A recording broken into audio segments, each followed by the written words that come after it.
Assalamualaikum warahmatullahi wabarakatuh. Hai para pencinta catur dan para catur mania, selamat datang kembali di Legenda Catur Dunia. 11 hari ke depan kita akan mengulas game-game dari turnamen yang sedang berlangsung kawan, yaitu turnamen FIDE Grand Swiss 2021 yang digelar di kota kelahiran Mikael Tal, kota Riga, Latvia, di tengah masa lockdown di kota tersebut.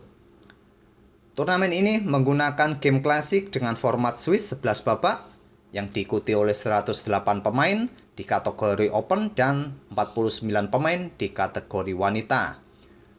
Kebetulan dari Indonesia kawan ada Mbak Iren Sukandar yang bermain di kategori wanita. Untuk jelasnya mengenai turnamen ini kalian bisa kunjungi official websitenya, link ada di kolom deskripsi, silakan klik saja link tersebut. Untuk pagi ini terlebih dahulu kita akan lihat game dari Iren Karisma Sukandar. Tadi malam dia bertemu Grandmaster asal Cina, Lei Tingji di kategori wanita. Kita langsung ke atas papan sekarang. Lawan Iren Sukandar ini kawan cukup kuat. Dia adalah seorang Grandmaster, sedangkan Iren masih International Master. Mungkin kalian sebagian ada yang bingung mengenai gelar-gelar seorang pemain catur. Lebih jelasnya kalian bisa googling saja kawan di Google. Nanti kalian bisa mendapatkan keterangan yang sangat jelas. Oke, kita di sini ke permainannya. Iren pegang putih bermain dengan pion E4, Lei Tingji membalas dengan pion E5 dan kita temui pembukaan Ruy Lopez gajah B5, pion A6, gajah A4, kuda F6. Iren Rokade menawarkan permainan terbuka dengan kuda pukul pion E4-nya. Tawaran ditolak. Hitam melanjutkan dengan pengembangan gajah C5-nya bermain dengan Archangel's Defense atau Molar Defense. Kuda C3 lanjut Iren, pion B5, gajah mundur ke B3, sekarang pion D6, membuka diagonal petak terang bagi gajah mengepin kuda, mungkin nantinya diikuti langkah kuda ke petak D4 bisa jadi dilakukan oleh hitam. Iren melanjutkan dengan pion A4. Langkah ini sebetulnya kurang bagus kawan, tapi banyak juga yang memainkannya. Langkah terbaik sebetulnya adalah langkah kuda ke D5. Nantinya diikuti dengan langkah pion C3 untuk mendapatkan kontrol petak D4 agar kuda tidak lompat ke petak ini kawan. Karena sudah jelas terlihat langkah berikutnya adalah langkah gajah G4. Walaupun bisa saja kawan memainkan pion H3 untuk mengontrol petak G4, tapi terlalu dini memainkan pion H3 pun juga beresiko. Hitam bisa saja nanti melangkahkan gajah ke petak E6 untuk memberikan backup atau kontrol di petak D5. Diikuti mungkin menteri ke D7 bisa saja dilakukan oleh hitam. Tapi langkah terbaik bagi putih adalah memainkan kuda D5 ini. Tapi Iren pada posisi tadi memainkan pion A4 walaupun masih banyak yang memainkannya. Dibalas dengan langkah gajah G4. Di sini Iren melanjutkan pion A pukul pion B5. Kenapa Iren tidak bermain dengan pion H3 saja kawan untuk mengancam gajah? Mungkin hitam akan menukarkan gajahnya kawan setelah dipukul balik. Hitam akan melanjutkan langkah kuda D4 menggarpu menteri serta gajahnya. Setelah menteri bergeser, kuda mungkin akan pukul gajah. Dan pertukaran perwira pun masih cukup seimbang. Tapi sayangnya putih mempunyai struktur pion yang rusak yang bertumpuk di lajur B. Mungkin karena itulah Iren tidak ingin struktur pionnya rusak, dia bermain dengan langkah pion A pukul pion B5. Di sini hitam melanjutkan langkah kuda D4. Dan sampai langkah ke-9 ini, sudah ada game yang pernah memainkan langkah-langkah seperti ini. Di langkah berikutnya, putih ada yang memainkan gajah C4, merupakan langkah terbaik pada posisi ini. Ada juga yang bermain dengan langkah pion B pukul pion A6. Tapi di permainan ini, Iren bermain dengan langkah baru kawan yang belum pernah dimainkan sebelumnya di langkah ke-10-nya, yaitu dengan pion D3 yang merupakan langkah yang kurang bagus. Di beberapa komentar kawan, seringkali ada yang meminta untuk mengurangi analisa-analisa pada tahap-tahap pembukaan. Justru tahap pembukaan itulah tahap yang krusial kawan, di mana kita harus men-set up bangunan permainan di tahap ini. Kalau bangunan Anda pada tahap ini lemah, ya wassalam sudah, di langkah-langkah berikutnya, permainan kalian akan cepat dibongkar oleh lawan. Itulah mengapa saya sering menerangkan atau menganalisa tahap-tahap pembukaan pada setiap permainan. Oke, kita kembali ke permainan Iren ini kawan. Di sini Iren tadi memainkan pion D3, berencana mengeluarkan gajahnya untuk mengincar kuda di petak D4. Tapi langkah ini adalah langkah terlambat karena hitam melanjutkan dengan langkah pion A pukul pion B5 terlebih dahulu. Beteng pukul beteng lanjut Iren, dipukul balik oleh Menteri. Gajah E3 sudah sedikit terlambat kawan, karena putih pukul kuda di F3 dengan gajah. Apa bedanya kawan? Memukulnya menggunakan kuda terlebih dahulu dengan tempo skak. Cukup berbeda kawan, karena pada posisi seperti tadi, jika kita memukulnya menggunakan gajah terlebih dahulu, setelah dipukul balik, hitam masih mempunyai opsi untuk merusak struktur pion di sayap Menteri. Setelah putih juga mempunyai struktur rusak bertumpuk di lajur F, nantinya juga mempunyai pion yang bertumpuk di lajur B jika kuda mau pukul gajah ini.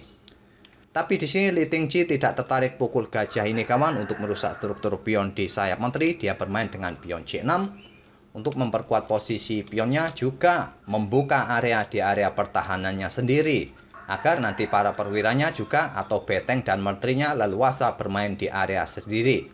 Dan juga memainkan pion C6 ini kawan untuk mendapatkan kontrol di peta D5 agar kuda putih tidak bermanuver ke petak pusat. Iren merespon dengan langkah gajah pukul kuda agar kuda hitam tadi tidak memukul gajah terangnya kawan, agar gajah terangnya ini juga memberikan tekanan pada pion F7, dipukul balik oleh gajah hitam. Sekarang Iren menggeser menterinya ke A1 untuk menawarkan langkah pertukaran menteri.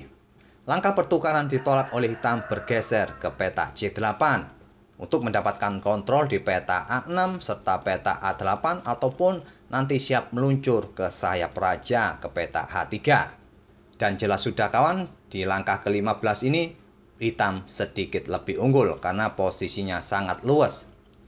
Pada posisi ini, Iren melanjutkan dengan langkah kuda ke E2, bersiap mengancam gajah. Gajah ditarik mundur ke B6 dan kuda ke G3.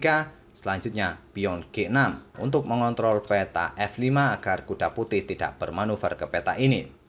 Di sini Iren menggeser menterinya ke C1, kembali membuat langkah kesalahan kawan, karena dia melihat lubang lemah mungkin di peta H6 ataupun peta G5. Dia menggeser menterinya ke lajur gelap atau ke diagonal gelap ini. Tapi dia melupakan kawan peta H3 yang bisa diisi oleh menteri hitam. Menteri pun ke H3, menteri putih sudah tidak bisa menempati peta H6 ini lagi. Di sini menteri putih ke G5 untuk mengancam kuda di F6 ini, dilindungi oleh raja di E7. Juga mempersiapkan betengnya untuk keluar ikut bermain. Di sini pion C3 oleh Iren. Membuka ruang bagi pergerakan gajah kawan, mungkin nanti di swing atau digeser ke sayap raja setelah memainkan pion F4 terlebih dahulu. Dan gajahnya pun siap beraksi di diagonal atau memberikan kontrol di diagonal ini. Ataupun persiapan nanti di langkah berikutnya bisa memainkan pion D4 dengan dukungan menteri mungkin nanti ke peta D2. Tapi ini akan memberikan tempo bagi hitam dengan memainkan pion H6-nya. Menteri mundur ke D2, persiapan mungkin pion D4, dibalas dengan langkah kuda ke H5. Menantang pertukaran kuda kawan, nanti bisa dipukul balik oleh pion hitam dan beteng hitam mempunyai lajur yang terbuka di lajur G nanti. Atau juga posisi kuda ini kawan bersiap ke peta F4 untuk mendukung menterinya melakukan skakmat. Iren mengantisipasi dengan langkah kuda ke E2 dan dibalas dengan pion G5. Persiapan untuk membuka lajur G di langkah berikutnya dan memberikan dukungan bagi kuda ke peta F4 ini. Dan Iren meresponnya dengan langkah menteri ke D1. Selanjutnya beteng hitam bergeser ke G8. Di sini kawan di langkah ke-23 permainan berakhir. Mbak Iren menyerah di langkah ke-23 ini. Cukup disayangkan Mbak Iren hanya mampu bertahan di langkah ke-23. Dan pada posisi seperti ini kawan, ancaman yang jelas di langkah berikutnya adalah kuda akan ke peta F4 untuk memberikan dukungan bagi menteri melakukan skakmat. Jika dipukul oleh kuda, maka selanjutnya akan dipukul balik oleh pion hitam dan open skak. Di langkah berikutnya raja bergeser, menteri akan ke peta G2 skakmat. Dan apabila putih ingin menghabiskan waktunya kawan, bisa melakukan pukulan pada pion F7. Dengan tujuan jika kuda ini lompat ke peta F4 akan dipukul balik oleh kuda, dipukul balik oleh pion skak, dan gajah bisa pukul beteng. Dan hitam bisa membalas dengan pion G4 kawan. Jika gajah pukul beteng, selanjutnya pion pukul pion dan ancamannya adalah ancaman skakmat. Jika kuda lompat ke peta F4 terlebih dahulu akan dipukul kuda terlebih dahulu dan skakmat tetap saja. Jadi pada posisi seperti ini, saat pion ini didorong maju ke G4 kawan, putih bisa mendorong pion ke F4, tapi tetap saja pion didorong maju Kuda pukul pion, beteng pukul kuda skak, dipukul balik oleh pion H. Tidak bisa dipukul balik oleh pion G kawan karena posisinya kena pin dari gajah hitam. Pion H pukul beteng, dipukul balik oleh menteri skak, raja bergeser, menteri bergeser lagi skak, raja bergeser, dan kuda pukul pion F4 di langkah berikutnya sudah tidak bisa dihindari lagi untuk skak mat dari hitam. Itulah kawan permainan dari Mbak Iren Karisma Sukandar yang cukup cepat berakhir di langkah ke-23. Tidak bisa memberikan perlawanan yang lebih lama lagi dari Grandmaster asal Cina ini. Semoga permainan tadi bisa menghibur kalian semua dan menjadi bahan referensi dalam permainan Ruy Lopez, khususnya di variasi Archangers Counter Attack. Dan kita akan bertemu di video-video berikutnya. Terima kasih. Wassalamualaikum warahmatullahi wabarakatuh.